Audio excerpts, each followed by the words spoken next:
Di video kali ini saya akan sharing dan saya akan bercerita sedikit bahwa saya pernah ditipu. Ini memang tidak mudah, tapi saya ingin bagikan, kok bisa sih Bapak Pendeta ditipu? Saya pernah ditipu oleh seseorang dan ternyata dia siapa saya akan ceritakan. Tapi sebelum itu kita akan baca ayatnya tentang kita mengasihi bahkan orang-orang yang tidak suka dengan kita. Kita akan baca ayatnya di dalam Alkitab Matius pasal 5 ayat 44. Kita mencatat seperti ini. Tetapi aku berkata kepadamu, kasihilah musuhmu dan berdoalah bagi mereka yang menganiaya kamu. Padahal saya juga merasa bahwa saya tidak punya musuh. Oke, bagaimana ceritanya kok saya bisa ditipu? Saya bisa dipermainkan sama orang ini. Oke, saya akan jelaskan, saya akan ceritakan. Karena ini agak sedikit konyol, tapi saya belajar bagaimana cara mengampuni. Sekitar 5 tahun yang lalu ketika saya lagi di Jakarta, tiba-tiba karena saya aktif sekali di sosial media, tiba-tiba ada seseorang yang DM saya di Instagram. Kemudian orang itu bilang begini, "Shalom Pak David." Kemudian dia memperkenalkan namanya. Ketika dia memperkenalkan namanya dan di DM itu dia posting beberapa foto-foto mobil lah, motor lah. Dan saya mungkin berpikir ya itu mungkin karena hobi dan kesukanya dia posting. Dan kemudian dia posting sebuah foto dan saya pikir itu adalah dia. Dan kemudian dia minta nomor handphone saya. Seperti biasanya ada banyak banget orang yang minta pelayanan atau mengundang saya untuk meminta jadwal pelayanan lewat sosial media. Kemudian saya bagikan nomor handphone saya dan kemudian berlanjut di WhatsApp. Apa yang dia lakukan? Dia sekali lagi memperkenalkan dirinya, dia sebut namanya, "Pak, saya bla bla bla bla, saya dari bla bla bla bla dan ingin mengundang Bapak untuk khotbah di tempat saya." Dan kemudian dia berikan sebuah tanggal dan juga sebuah bulan. Dan saya coba cek dengan jadwal saya, tapi hari itu saya nggak bisa karena saya sudah ada jadwal di tempat lainnya. Terus kemudian dia tanya sama saya, "Bapak kapan Pak? Kapan bisa datang pelayanan di tempat saya?" Terus kemudian saya berikan waktu, berikan hari dan tanggal, serta bulan untuk saya bisa pelayanan di tempat orang tersebut. Singkat cerita, sekitar 2 bulanan, kemudian dia WA saya, "Pak, jangan lupa Pak, untuk pelayanan." Dia mengingatkan untuk saya melayani di tempat Bapak ini. Dan karena saya tanya, "Tempatnya di mana Pak?" Tempatnya di Tangerang, saya tinggal di Jakarta Selatan, di Tebet. Dan cukup jauh. Ya, buat teman-teman yang di Jakarta pasti dari Tebet itu Jakarta Selatan. Kalau mau ke Tangerang, ampun, itu ampun jauhnya. Dan saya harus nyetir sendiri, apalagi kalau Jakarta macet, ya, Jakarta macet itu biar 30-40 km bisa jadi 3 atau 4 jam. Terus kemudian saya minta, "Pak, boleh nggak di Sherlock dikirim lokasinya, lokasi tempatnya, nanti biar dari Sherlock itu saya dipandu sama Waze atau Google Maps, saya nyetir dan saya sampai di tempat seperti yang dikirimkan lokasinya itu." Dan saya lihat jadwal pelayanannya itu jam 7 malam.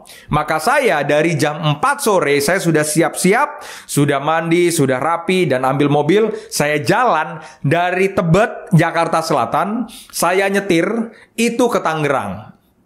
Sampailah di perjalanan, macet, ya tahu sendiri kalau teman-teman tinggal di Jakarta. Macet, jalan, itu biarpun di jalan tol juga macet. Maka saya nyetir mobil sekitar 2 jam lebih, sekitar 2 jam 10 menit. Sekitar 2 jam 10 menit, saya nyetir, ya bayangkan 2 jam 10 menit, lumayan nyetir. Saya nyetir, saya kendarai mobil saya itu sampai di tempat di mana gereja itu yang sesuai dengan instruksi Bapak ini, gereja itu ada, tempat persekutuan itu ibadah ada, di mana saya harus khotbah di tempat itu. Jadi sekitar jam 6 lewat 10, jam 6, pokoknya sekitar jam setengah 7 lah.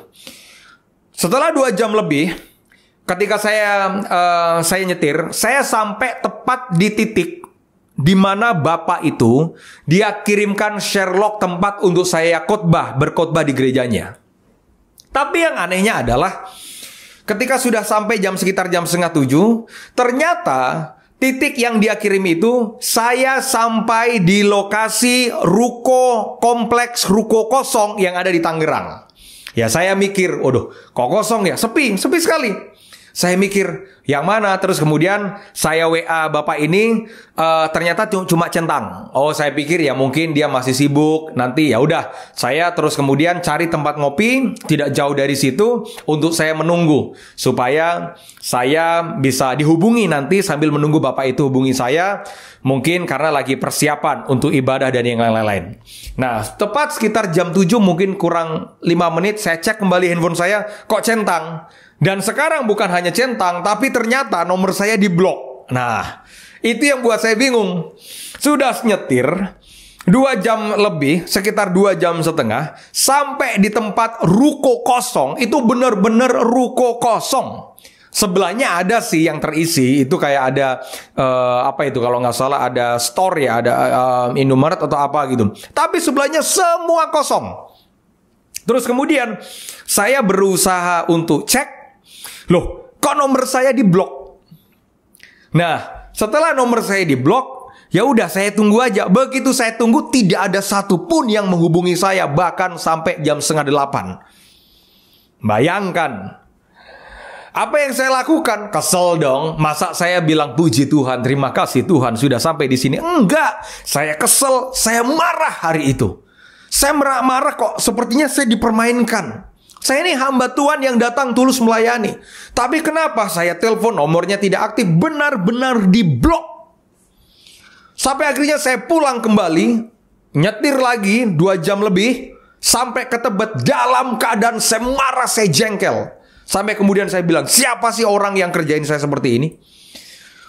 Dan kemudian karena saya sedang marah, saya telepon teman saya. Kebetulan saya ada teman yang memang dia salah satu officer yang ada di BIN, Badan Intelijen Negara.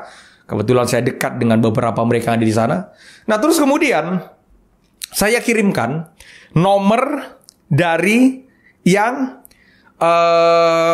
yang kirimkan ke saya. Lokasi yang kosong tadi. Terus kemudian saya minta coba dicek. Nah, ternyata orang yang menipu saya ini mempermainkan saya, dia agak tidak jeli, dia agak tidak cerdas. Kenapa? Karena per 7-8 tahun yang lalu untuk setiap registrasi SIM card itu harus disertakan KTP. Jadi misalkan nomor saya misalkan 0812 itu terregistrasi atas nama siapa, bahkan nomor ID KTP-nya ada. Nah, dia lupa, dia agak kurang cerdas. Kemudian saya minta sama teman saya dalam keadaan marah itu, emang jengkel banget. Saudara, bayangin 2 jam setengah nyetir. Saya dipermainkan seperti itu. Apa yang terjadi? Saya minta ke teman saya bilang begini, oh yaudah, Pastor, nanti saya cek, coba nomornya seperti apa. Tahu teman-teman? Begitu nomor itu dicek, dia sebutkan teman saya, teman saya yang di salah satu institusi itu, dia sebutkan nama depannya siapa, nama tengahnya siapa, nama belakangnya siapa, lengkap dia sebutkan. Dan tahukah teman-teman dia siapa? Dia adalah teman satu sekolah, satu kampus, satu kelas ketika menempuh pendidikan di Sekolah Tinggi Teologi Betani, Surabaya. Kira-kira apa yang akan teman-teman lakukan? Saya kaget, saya shock. Bagaimana teman saya tahu nama ini? Karena memang dicek, terregistrasi atas nama depannya ini, nama tengahnya ini, nama belakangnya ini.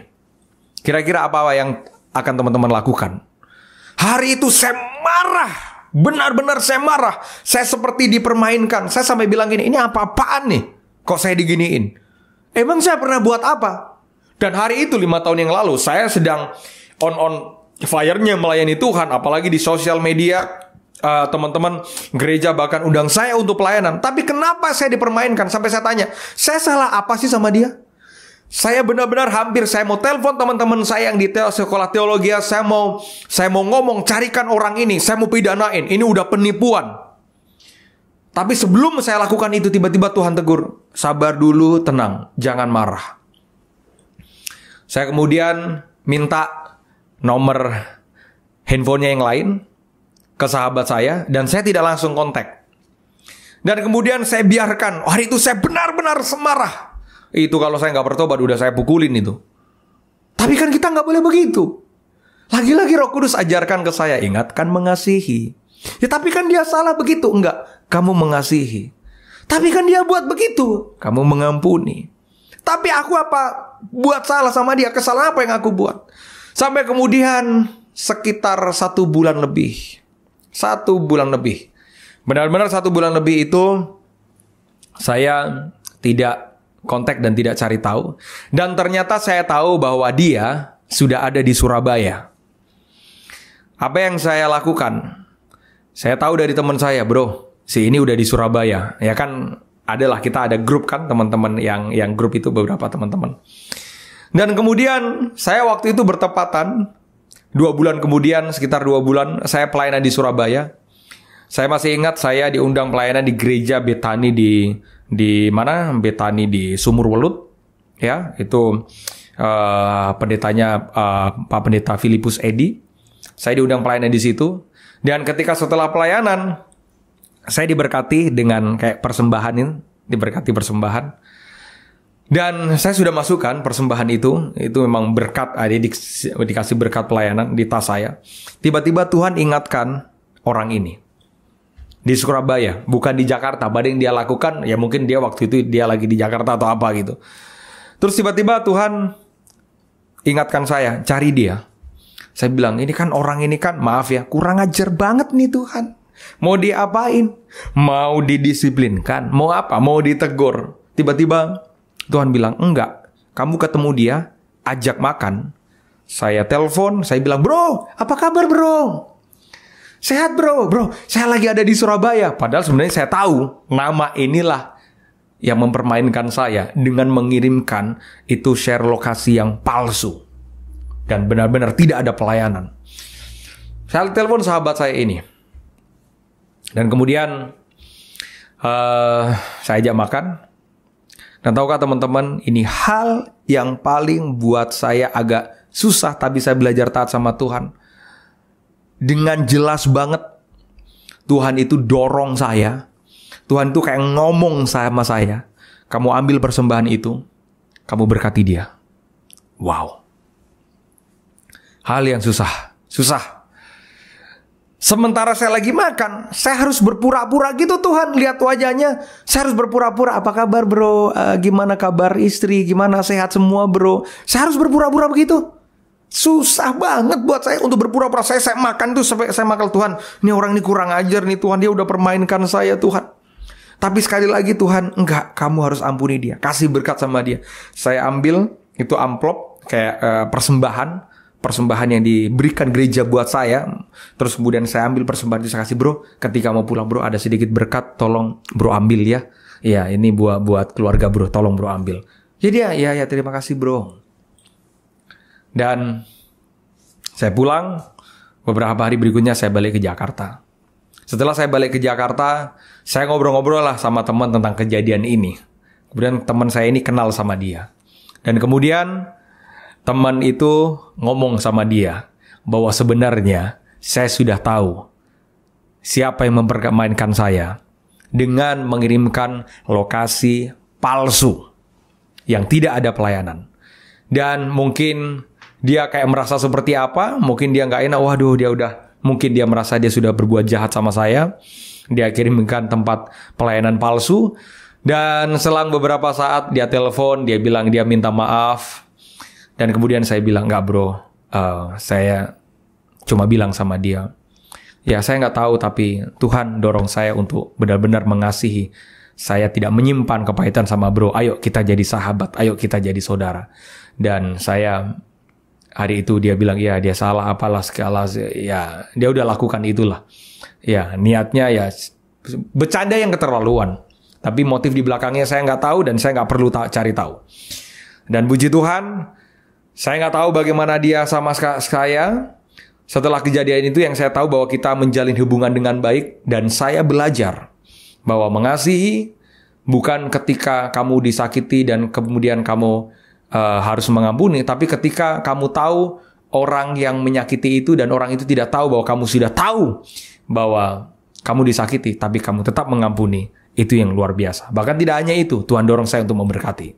So, Dari kejadian ini saya belajar satu hal, bahwa kasih itu harus mengasihi tanpa syarat, tanpa batas, tanpa waktu, tanpa keadaan. Apapun yang terjadi, mau disakiti, mau diapapun, mau diapain, tetaplah mengasihi. Karena itu kita bedanya dengan orang lain.